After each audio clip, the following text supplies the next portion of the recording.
dire de faire un petit rappel des différents points clés que l'on a pu voir la séance précédente, histoire de voir ce que l'on a pu retenir et de potentiellement refaire un point sur ce qui avait pu manquer de clarté. Du coup, Vanessa, Marion, pour Julie, est-ce que vous sauriez lui indiquer quelle était la thématique de la semaine passée?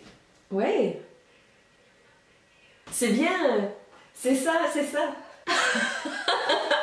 C'est normal, le cerveau il filtre et il peut pas tout retenir et donc il n'y a aucun souci. En fait, le titre effectivement c'était les 7 règles d'or quelque part qui nous permettent d'atteindre ce à quoi l'on aspire, Julie. C'était un petit peu la thématique et donc on a vu 7 points clés. Marion, est-ce que tu as tes notes à tout hasard? Allez, est-ce que tu peux nous dire les 3 premiers? Ah ouais, t'avais pris des notes sérieuses. Exact. En fait, Julie, tout simplement, quand on dit l'étape 1, ça peut paraître couillon, hein, pardonne-moi l'expression, mais quelque part, quand on veut atteindre un objectif, faut-il pouvoir le définir de manière extrêmement précise et pas simplement se dire « Tiens, je voudrais acheter une maison, tiens, je voudrais perdre du poids, tiens, je voudrais trouver un nouveau compagnon », parce que potentiellement, on peut passer à côté parce qu'on n'a pas défini de manière assez précise ce vers quoi on voulait tendre. Ça, c'était le premier point. Vanessa, t'étais pas tout à fait d'accord, je t'ai vu un petit peu... Et ben c'est ça, c'est parce que souvent on se dit, ben ok, je voudrais perdre du poids, mais parce qu'on l'a pas suffisamment verrouillé. Ça veut dire quoi? Combien de kilos, en combien de temps, à l'aide de je ne sais pas quelle typologie de sport pendant la semaine. Julie, tu m'as fait rêver, t'as parlé de paddle, alors là immédiatement t'as capté mon attention. Donc ça, c'est vraiment le point 1. Le point 2, c'était savoir clairement pourquoi on le veut. Parfois, on veut des choses, mais on ne sait pas très exactement le sens qu'on veut y accorder. Et ça, vu qu'on ne le définit pas toujours, eh bien malheureusement, on passe à côté de quelque chose de très important. Et le troisième point, c'était de savoir à quel point on le veut. Si on reprend l'exemple du régime, à quel point je vais me laisser tenter par frites steak à la place d'une petite salade sans sauce.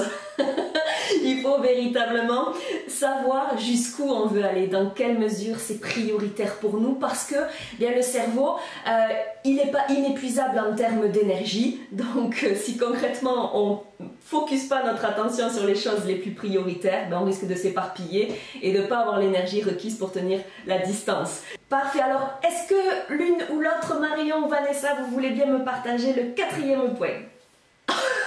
Question, la langue au chat pour Vanessa. Marion, sort le tuste. Ben merci. C'est gentil. Du coup, c'est vrai, procéder par étapes. Si on reprend notre exemple, on risque qu'il paraisse cliché sur le fait du régime. C'est sûr que si on se dit je dois perdre 20 kilos, ça risque de nous paraître une montagne. Si en revanche on se dit d'ici 15 jours je veux avoir perdu 3 kilos, et puis dans les 15 jours d'après 2 kilos supplémentaires et chaque semaine qui suit 1 kilo, peut-être que là pour le coup ça nous semble de suite beaucoup plus jouable, beaucoup plus envisageable et beaucoup moins terrifiant si on est happé par les plaquettes de chocolat et tout ça quoi. Voyez? Donc ça c'était l'étape numéro 4. La 5, Vanessa, tu l'as dit en introduction tout à l'heure. Ouais. Julie, je la vois qui fait des mimiques, j'adore. On a extrêmement tendance, voire 95% du temps, à se trouver des excuses. Et c'est ce qui nous fait passer à côté des choses. Tout à l'heure, et là pour le coup je rebondis, mais attention, hein, sans aucun jugement de valeur et vraiment sur le ton de l'humour. Là pour le coup, Julie, elle profite du beau temps et de la région où tu te trouves pour aller faire du sport en extérieur. Mais typiquement, j'aurais pu me dire exactement comme Julie, moi à midi, j'ai faim. Donc peut-être que j'aurais pas l'énergie pour aller faire du sport. Mais sans le vouloir, en ayant dit à notre cerveau ben j'ai faim, on s'est trouvé une excuse et vraiment je le dis avec beaucoup d'humour parce qu'on le fait toutes et tous, d'accord? Et ça c'est pour ça que c'était important au préalable de définir jusqu'à quel point on veut vraiment la chose. Parce que quand on veut vraiment quelque chose, il y a fort à parier qu'un certain nombre d'excuses, ben, finalement, on les envoie paître d'un revers de main. En suivant, quel était le point 6? Bien s'entourer. Excellent. Vanessa, tu avais pu le lire, ça peut être la citation dans le PowerPoint, ça te parle?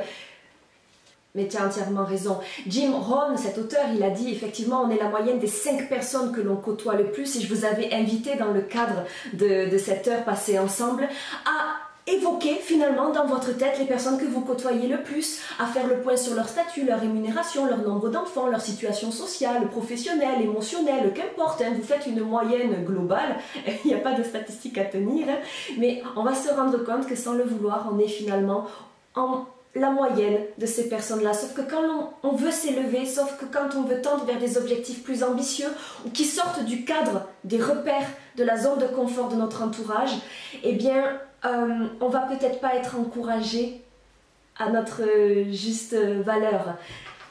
Oui. Ah, j'allais dire t'es jeune, hein. Et sincèrement, je peux que t'encourager dans cette vision-là. C'est vrai que parfois, on n'ose pas ou on ne sait pas comment s'extraire un peu de son groupe de connaissances. Et attention, hein, ne faites pas le vide autour de vous. Hein. Ne vous éloignez pas de vos proches. Hein. C'est en fonction de la teneur de votre projet, de la nature de votre projet, allez vous entourer de personnes qui ont déjà vécu l'expérience, qui ont déjà essayé, qui ont déjà réussi. En fait, simplement pour vous rapprocher de vos rêves, de les rendre de manière plus concrète, parce qu'ils vont vous donner des conseils, ils vont vous outiller, ils vont vous renseigner. Et c'est ce qui nous permet, en tout cas, je le crois vraiment avec tout mon cœur, que ça nous tire vers le haut. La 7e maintenant étape, la dernière que je souhaitais que l'on présente à Julie en quelques mots-clés. Exact. Julie, si je dois le dire en des mots les plus simples possibles dans le laps de temps qui nous est imparti, on s'imagine toutes les trois avec notre colonne vertébrale. Ben, des fois, on a besoin d'aller chez l'ostéo parce qu'elle se balade un petit peu à l'intérieur, on n'est pas forcément aligné. La colonne de force, c'est quand on est capable à l'intérieur de nous d'aligner ces 4 points clés qui sont le talent que l'on a à faire quelque chose, le plaisir que l'on prend à faire ce quelque chose, l'engagement, c'est-à-dire la rigueur, la pratique, l'énergie qu'on va déployer pour le faire régulièrement, et enfin le contexte, qu'on ne nous tire pas une balle dans le pied et que le contexte et les paramètres extérieurs ne jouent pas en notre défaveur. Ça, c'est important parce que quand on tend vers un objectif, plus on est aligné avec ce que l'on veut faire, avec notre colonne de force, et plus ce sera évident pour nous de déployer de l'énergie pour que sur le long terme, on tende vers les objectifs en question.